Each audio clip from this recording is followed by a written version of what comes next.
Varicose వ్యాధితో బాధపడుతున్నారంట. తక్కువ ఖర్చుతో ట్రీట్మెంట్ కావాలి అనుకుంటే ఎవిస్ హాస్పిటల్ని సంప్రదించండి.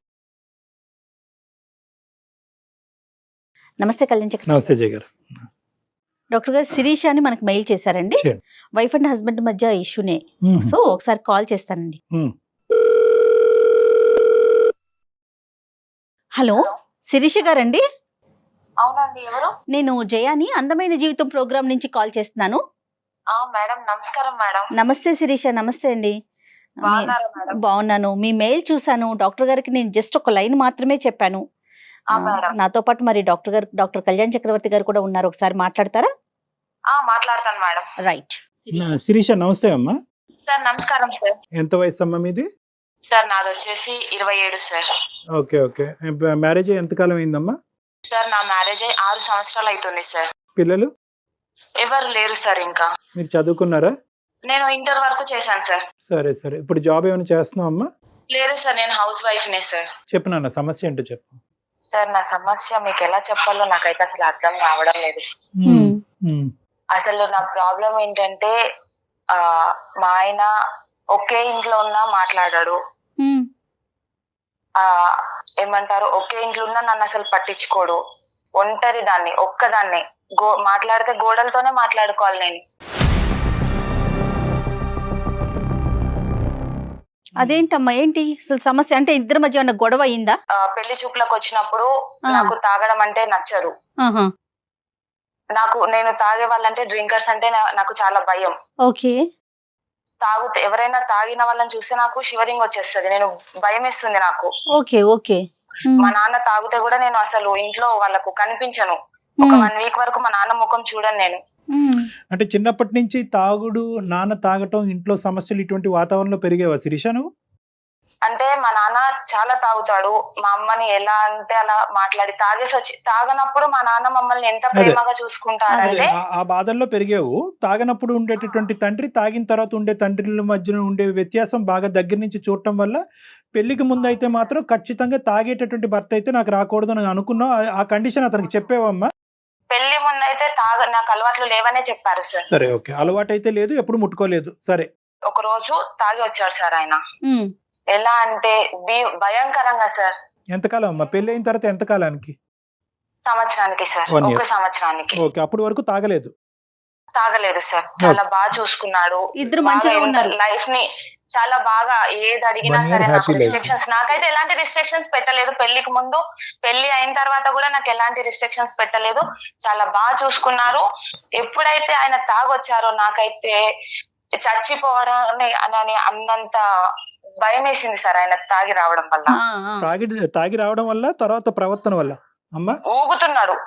ఊగుతూ పడిపోతున్నాడు. రోడ్డు మీద పడిపోతూ తూలుతూ వస్తున్నాడు సార్.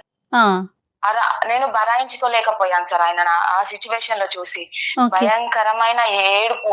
నాకు ఎవరు చెప్పుకోవడానికి లేరు. ఎందుకంటే నేను ఇక్కడ ఇంట్లో మేము సపరేట్ గా ఉంటాము. వీధిలో వాళ్ళందరూ చూస్తున్నారు నన్ను. అదేలే. పడిపోతూ తూలుతూ వస్తున్నాడు. బైక్ పార్కింగ్ కూడా చాలా భయంకరంగా. దెబ్బలు లేవు కానీ కింద పడితే దెబ్బలు తగులుతాయి అన్నంత భయంకరంగా తాగొచ్చాడు మేడం ఆయన ఆ రోజు. వీధిలోనే నేను మా ఏరియా గేట్ ముందే నేను ఆయనను నిలదీశాను కాలర్ పట్టుకొని. ఎందుకు నువ్వు తాగొచ్చావు? తాగనని చెప్పావు కదా, నువ్వు పెళ్లికి ముందు ఇచ్చిన నాకు మాట ఏంది అని గట్టిగా కాలర్ పట్టుకొని అడిగేసరికి నన్ను కొట్టాడు మేడం. అందరూ ఒక్కొక్కరు ఒక్కొక్క మాట అంటున్నారు. నేనేదో తప్పు చేశానని, ఎంత టార్చర్ పెడుతుందో అని. తాగి రాని మనిషి, ఎప్పుడు తాగి రాని పర్సన్ ఇప్పుడు తాగొచ్చాడు అని అనేసరికి నేను జీర్ణించుకోలేకపోయాను. ఇంకొకటి ఏంటంటే, నేను ఫ్యూచర్ పైన నాకు చాలా ఆశలు ఉన్నాయి. నా భర్త ఇలాంటి తాగొస్తే చిన్న చూపు చూస్తారేమో. మా అమ్మని ఎంత వేధించాడో నాకు తెలుసు మా నాన్న.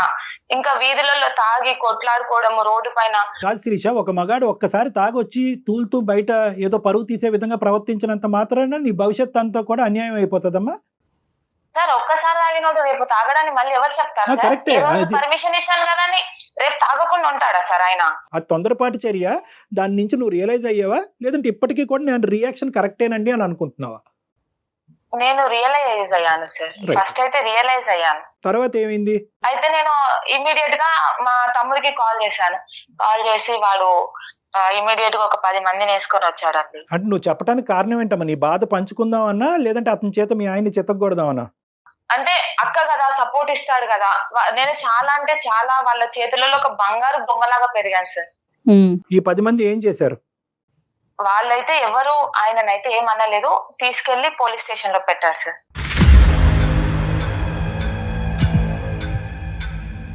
పోలీస్ స్టేషన్ పిఎస్ కి తీసుకెళ్లిపోయారు. ఇలా కొడుతున్నాడు, గృహహింస చట్టం కింద అక్కడ పెట్టేశారు. నేను మా హస్బెండ్ ని అంటే తప్పు చేస్తున్నాను అని చెప్పేసి నాలో నేను అనుకుంటున్నాను, అసలు నేను కలల కన్నా ఫ్యూచర్ ఏంది, నేను ఇక్కడ పోలీస్ స్టేషన్ లో నిలబడడం ఏంటి.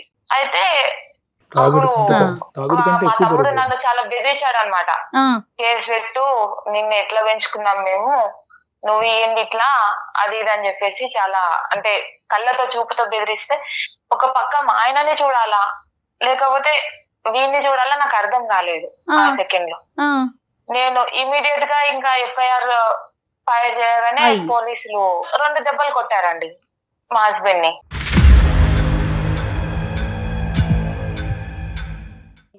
ఇంకా అప్పుడు ఆయన చూసిన చూపు నేను అసలు ఇప్పటికీ నేను మర్చిపోలేను. ఆయన అదే లాస్ట్ చూపు ఆయన నన్ను చూడడం, ఆ కళ్ళతో చూడడం, పోలీస్ స్టేషన్ లో నన్ను అలా చూడడము, మళ్ళీ ఈ సెకండ్ వరకు కూడా ఆయన నన్ను తలెత్తి చూడలేదు. అదే లాస్ట్.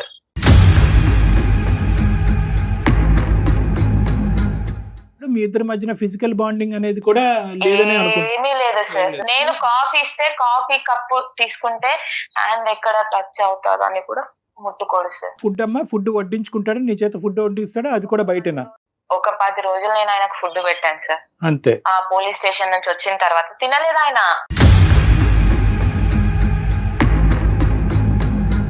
ఇప్పుడు మీ ఇంటికి అమ్మా నాన్నలు మీ తరపున కానీ ఆయన తరపున కానీ వచ్చిపోవటాలు ఏం లేవమ్మా? రాకపోకలు లేవా? వాళ్ళ ఇంట్లో వాళ్ళు వస్తారు. మా అమ్మ వాళ్ళైతే ఎప్పుడైనా ఒకసారి వచ్చి ఇట్లా వెళ్ళి అట్లా వెళ్ళిపోతారు. కాకపోతే వాళ్ళు ఉన్నప్పుడు కూడా లేట్ నైట్స్ రావడమే. నాతో వచ్చి ఏం మాట్లాడాడు, ఆఫీస్ వర్క్ అని చెప్పేసి నేను కవర్ చేసేస్తాను. ఆయన ఇన్ని సంవత్సరాల ప్రయాణంలో ఎప్పుడు కూడా మీ పేరెంట్స్ ఏంటమ్మా అల్లుడు గారు అంత ముభావంగా ఉంటారు, నీతో ఎలా ఉంటున్నారు, మాతో అలా ఎందుకున్నారు, పెళ్ళైనటువంటి 1 సంవత్సరం బానే ఉండేవారు కదా, ఇప్పుడు ఎందుకు అలా ఉన్నారనే బేసిక్ క్వశ్చన్ రాలేదమ్మా మీ పేరెంట్స్ దగ్గర నుంచి? మా వాళ్ళు అడిగారు సార్, మా మా అత్తగారు కూడా కాల్ చేసి అడిగారు. వాడు మాతో బానే మాట్లాడుతున్నాడు, నీతో ఎలా ఉన్నారు. మామూలుగా మా అత్తగారు పిల్లల గురించి అడిగారు. ఆ అత్తయ్య హాస్పిటల్ కి వెళ్తున్నాము, చూపించుకుంటున్నాము అని ఆ మాట చెప్పాను. కానీ ఇంత పెద్ద ఎందుకంటే ఆ రోజు నేను చేసింది తప్పే కదా సార్. సో ఈ బేసికలీ ఈ మొత్తం అంశం నీకు, నీ బ్రదర్ కి, మీ ఆయనకి, ఆ వీధిలో ఉండేటటువంటి మిగతా వాళ్ళకి తప్ప ఇంకెవరికి తెలియదు సార్. నువ్వేంటమ్మా ప్రతిరోజు ఎందుకంటే అతను చాలా సందర్భాల్లో అడుగుంటావు, ఏమయ్యా ఇలా ఉన్నావు అంటే కనుక అతని దగ్గర నుంచి వచ్చిన సమాధానం ఏంటి? ఏదైనా సమాధానం వస్తుందా? Mobile silence.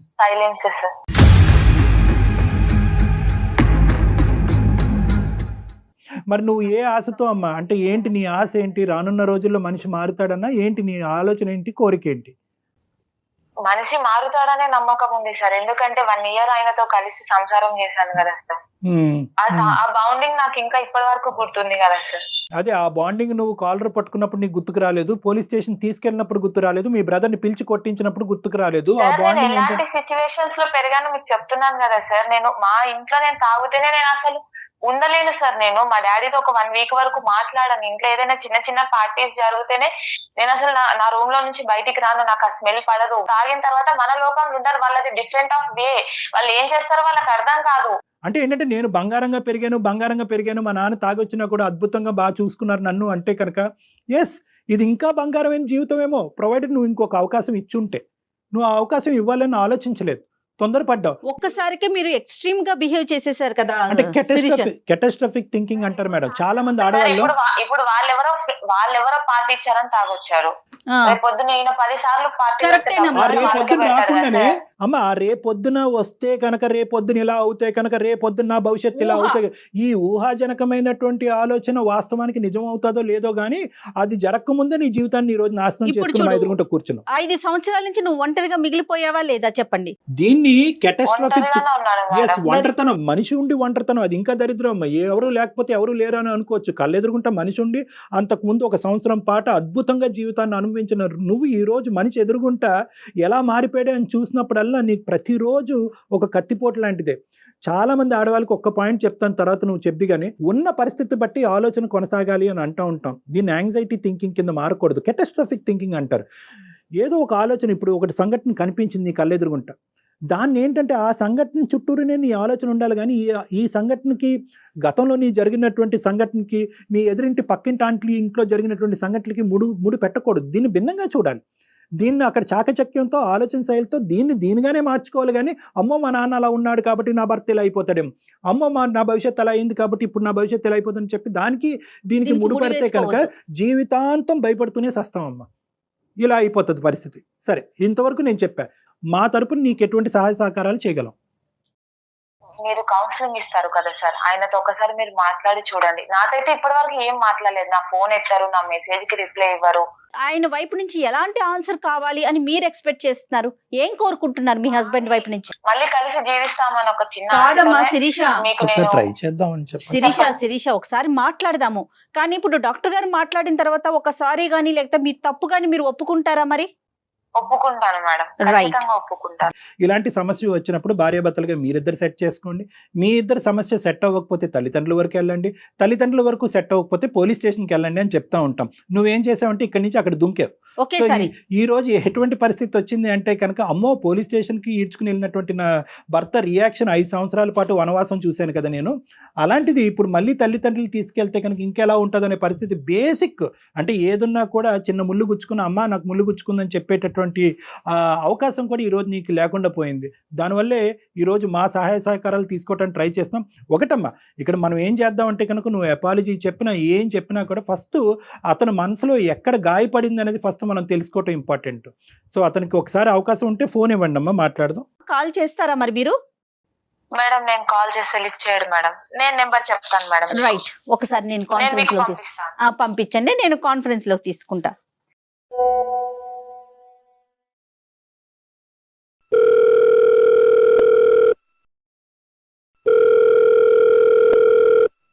హలో, రాజు గారండి?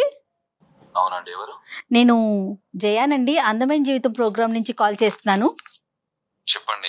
నాకెందుకు కాల్ చేశారు? ఏం లేదు రాజు గారు, శిరీష గారు మీ వైఫ్ మాకు ఒక మెయిల్ పెట్టారు.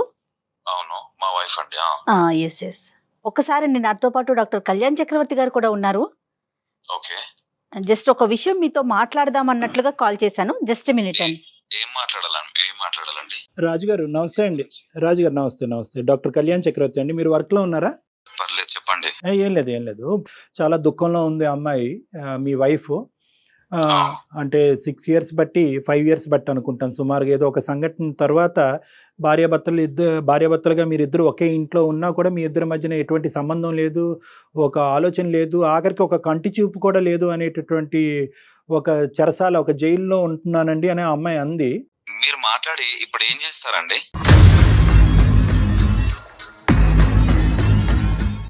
నేనేం చేస్తానని అనట్లేదు రాజుగారు. నేను ఏమంటున్నానంటే 5 సంవత్సరాలు బట్టి కనుచూపు కూడా మాట పక్కన పెట్టండి, కనుచూపు కూడా లేనటువంటి భర్త, నేను దగ్గరికి వస్తేనే చేదరించుకునే భర్త, నా చేతి వంట గాని నా కాఫీ మంచినీళ్ళు కూడా తాగినటువంటి భర్త, ఏ కారణం చేత ఏం జరిగిందో మీకు తెలుసా?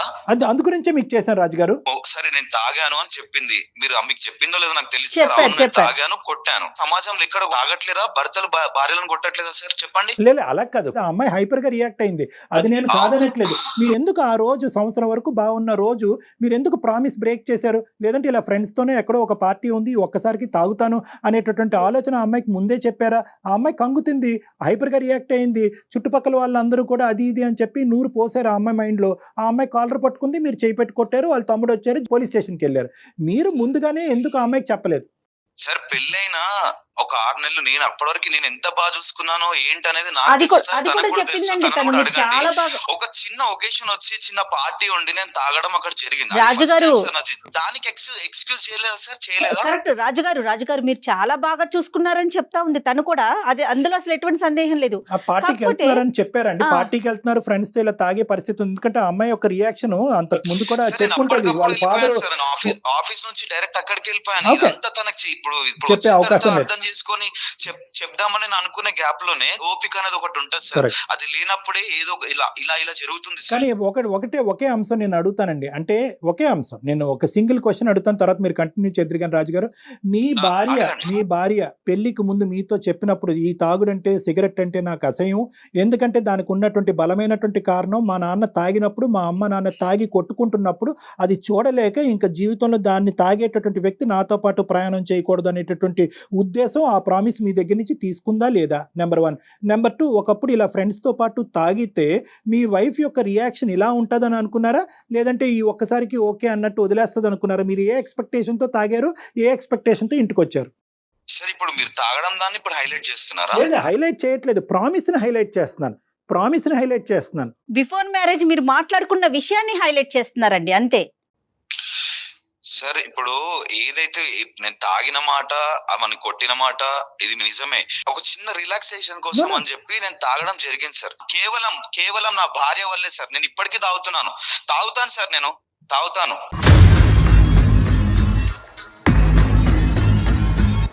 ఎందుకంటే నా మనసు సార్ ఎంత కృంగిపోయిన ఆ సిచ్యువేషన్ లా అసలు నాకు తెలుసు సార్. అది సాటి మొగాడిగా నేను మీకు చెప్పాల్సిన అవసరం లేదు సార్. అసలు ఆ పరిస్థితుల్లో ఏం జరిగింది సార్, ఆ స్టేషన్ లో కంప్లైంట్ ఇస్తే పోలీస్ వాళ్ళు కాపురం చేస్తారు సార్ వచ్చి.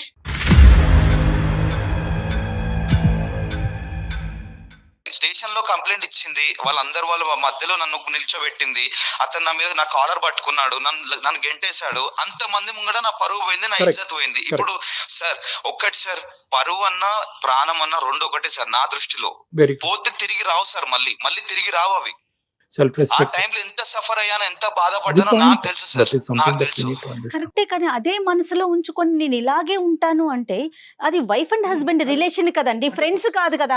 For example first of all ఏంటంటే అతను ఎందుకు ఇలా చేశాడు, ఎందుకు ఇలా ప్రవర్తించాడు అనేది, ఆ అమ్మాయి ఎలాగైతే కనుక ఎందుకు నా భర్త ఇలా ప్రవర్తిస్తున్నాడు అనే సమాధానం గురించి వెయిట్ చేస్తుందో, ఇతను కూడా ఏంటంటే ఇతని ప్రవర్తనకి ఒక సమాధానం చెప్పాలి అనే విధంగా ఇంతకాలం వెయిట్ చేస్తున్నాడు.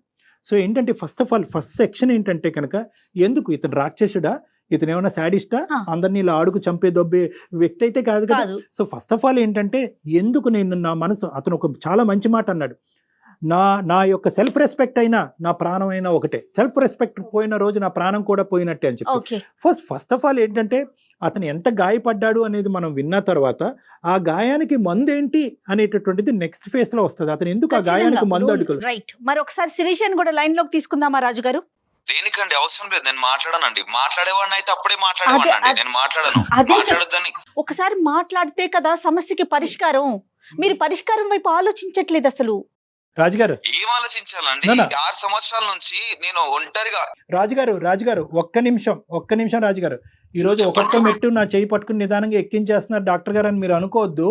నేను అనేది ఏంటంటే ఈరోజు మీరు ఎంత క్షోభను అనిపిస్తున్నారు, ఆ అమ్మాయి ఒక్కతే అనుకుంటుంది నేనే నరకం అని, మీరు ఎంత క్షోభను అనిపిస్తున్నారు. ఒకే ఇంట్లో ఉంటూ పక్కన ఆడదాన్ని పెట్టుకుంటూ ఆ అమ్మాయి కళ్ళ వైపు చూడకుండా ఆ అమ్మాయిని తాకకుండా, ఇది కూడా నరకమేనండి. అందుగురించి ఇందాక జయ గారికి చెప్పాను, ఇది 2 రెట్లు నరకం, అది ఒక నరకం అయితే ఇది 2 రెట్లు నరకం. అట్లీస్ట్ ఎవరికి వాళ్ళు అనుభవిస్తున్నారండి, ఆ అమ్మాయికి ఆ అమ్మాయి, ఈ అబ్బాయికి ఈ అబ్బాయి. అందుగురించి ఈ మౌన పోరాటం ఇక్కడతో ఆగాలి. ఏ కారణం చేత ఇరువురు బాధపడుతున్నారన్నది చూడాలి. సమస్యకు పరిష్కారం సంగతి తర్వాత చూద్దాం. అసలు మీరు ఏ కారణం వల్ల మీరు ఎలా ప్రవర్తిస్తున్నారు, ఆ అమ్మాయి ఈ సమస్యకి పరిష్కారం ఏమైనా వెతికి పట్టుకోగలదా? సార్ కారణం ఏందో మీరు అడిగారు, నేను మీకు చెప్పాను. మళ్ళీ ఆమెతో మాట్లాడమంటే ఈ పెళ్లికి ఒక మీనింగ్ ఉంది. ఈ పెళ్లికి ఒక సమస్యకి పరిష్కారం కావాలంటే ఒక సమాధానం కావాలి. ఆ సమాధానం అనేది ఇరువురు పంచుకోవటం అనేటటువంటిది ఆ పెళ్లికి గౌరవం. ఇది ఒక పవిత్రమైనటువంటి బంధం. దీంట్లో ఏంటంటే మీ సమాధానం, ఎందుకంటే ఈ ఒక్క ఆస్పెక్ట్ తప్ప మీ ఇద్దరి మధ్యన ఏమీ లేదు నాన్న. మీ ఇద్దరి మధ్యన ఇంకొక ఆస్పెక్ట్, ఇంకొక ఇష్యూ ఏమీ లేదు. పెద్దలు బాగానే ఉన్నారు, పిల్లలు అందరూ బాగానే ఉన్నారు. ఒక్క సంఘటన జీవితాన్ని మార్చేసింది. సో కాబట్టి ఏంటంటే దీని పరిష్కారం వైపు తర్వాత చూద్దాం. ఫస్ట్ మీరిద్దరు ఒకరికొకరు సమాధానం చెప్పుకోండి. ఫస్ట్ ఆ అమ్మాయి ఏం చెప్తుందో వినండి. ఆ అమ్మాయితో మాట్లాడటం మీకు ఇష్టం లేకపోతే మేము ఆ అమ్మాయి మాటను మీకు మీడియేట్ చేస్తాం. ఒక్కసారి ఫోన్ కలవడానికి అవకాశం. ఇప్పుడు మీరేమంటారు, ఫోన్ పెడతారా తనకి? ఎస్ పెడదాం. పెట్టి ఆ అమ్మాయి ఆలోచన ఏంటో మీరు వినండి, మీ ఆలోచన అమ్మాయికి చెప్పండి. ఒక్కసారి అవకాశాన్ని ఇవ్వండి ప్లీజ్, మై రిక్వెస్ట్. సరే పెట్టండి. థ్యాంక్ యూ నాన్న, thank you for allowing that.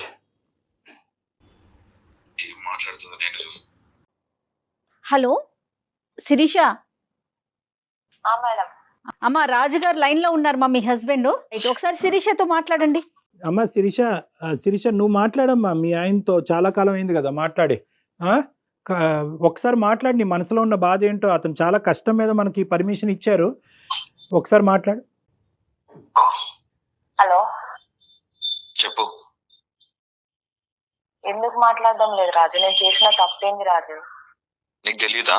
నేను చెప్పాలా నీకు మళ్ళీ? నేను ఏం చేశా రాజు? నేను నీకు ఫస్ట్ పెళ్లికి ముందే చెప్పాను కదా రాజు, నాకు తాగితే నచ్చదు అని.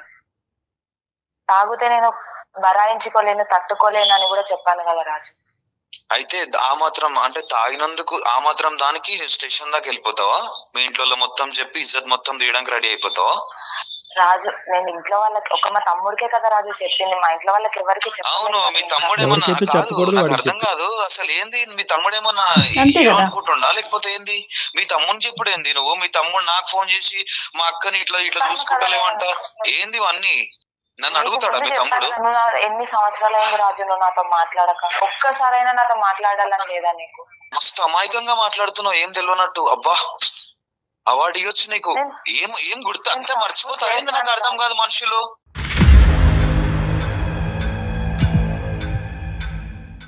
ఏం చేసినా గుర్తులేదా? ఏం చేసినా అని అడుగుతున్నావు మళ్ళీ? నేను తప్పని ఒప్పుకుంటున్నా కదా రాజు, ఎస్ నాతో మాట్లాడచ్చు కదా. ఇగో చూడు శిక్ష, నేను మాట్లాడేవాడిని అయితే నేను ఇంట్లోనే నీతో ఆ రోజే అప్పటికప్పుడు సాల్వ్ అయిన రోజే నెక్స్ట్ రోజే నేను మాట్లాడేవాడిని. అది నాకు ఎంత గట్టిగా గుచ్చుకుందో నా గుండెకి నాకు తెలుసు. అర్థమవుతుందా?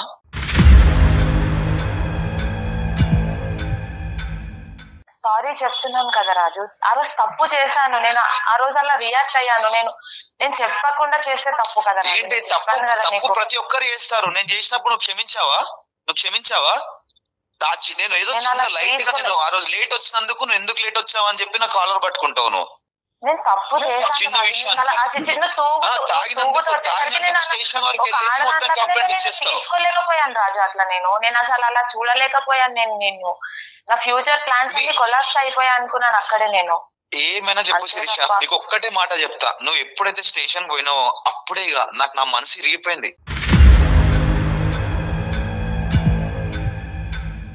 నీ అసలు ఎటువంటి ప్రేమ గాని చూపిద్దామన్నా రావట్లేదు. అసలు ఏం చేయాలో అర్థమైతలేదు. నువ్వు ఏమైనా ఇగో తప్పు నాదే రాజు, సారీ.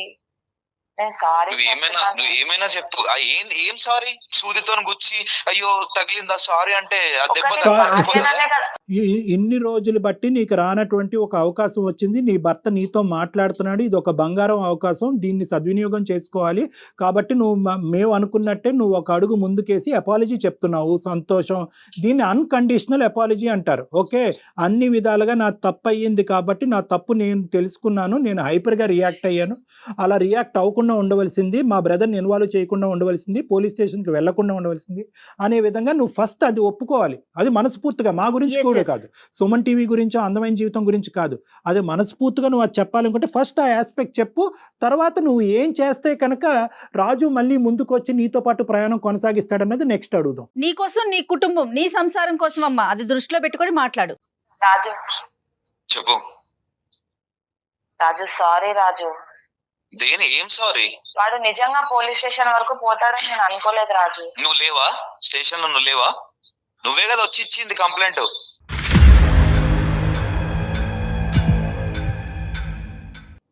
అన్నీ తనే రాజు. ఒక్క నిమిషం శిరీష, ఒక్క నిమిషం. ఆ అమ్మాయి కావాలని చేసిందా, తెలివి తక్కువతనంతో ఇమ్మెచ్యూరిటీగా చేసిందా అనేది ఒక్కసారి ఆలోచించుకో. నేనైతే మాత్రం 210% తెలియక చేసింది, అనాలోచితంగా చేసింది, చుట్టుపక్కల వాళ్ళు ప్రేరేపించడం వల్ల చేసింది. కాబట్టి ఆ సబ్జెక్ట్ని ఇక్కడితో వదిలేద్దాం. ఆ అమ్మాయి అన్కండిషనల్ అపాలజీ 100 సార్లు చెప్పింది.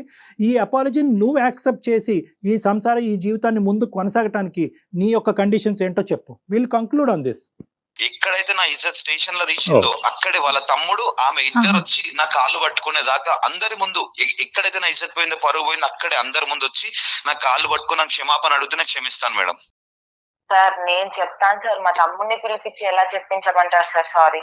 ఇప్పుడు నువ్వు కాలు పట్టుకుంటావు సరే, మీ తమ్ముడు కూడా ఉన్నాడు కదా దీనికి. మీ తమ్ముడు స్టేషన్ దాకా తీసుకెళ్లి అందరు ముంగడు చేస్తే మీ తమ్ముడు కూడా ఉన్నాడు కదా. ఒకటి తమ్ముడు క్షమాపణ చెప్పాలి అనేది ఒకటి, రెండోది ఏంటంటే తమ్ముడు ఏంటి అది పోలీస్ స్టేషన్ లో చెప్పాలా?